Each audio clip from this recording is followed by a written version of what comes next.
Madam map பார்த்து வர சொல்லி நான் கேப் பார்த்து ரெடிண்ணா மேடம்.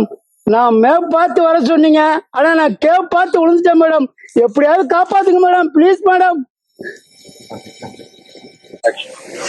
மேடம், உங்களுக்கு பொங்கல் ஆறுது, எனக்கு மினி டிப்பன் ஆறிக்கிட்டு இருக்கு மேடம்.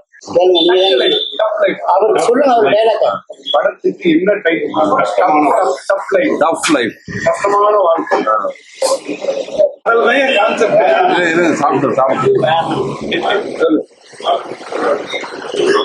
சாப்பிடறதுக்கு எந்த ஊர் இருப்பாரு? நீ சாப்பிடுறது பகிர அவரை பாரு, சாப்பிடுறது பகிர அவரை பாரு. ரியாக்ட் பண்ணு சிவா. பண்ணி முடிஞ்ச அப்படின்னா நீங்க வர வச்சு இங்க பாருங்கண்ணே, எல்லா நடிகையும் வர வைப்போம். அதுக்கப்புறம் இல்ல, அதுக்கப்புறம் நான் பாத்துக்கிறேன் சார், நீங்க வேடிக்கை பாருங்க.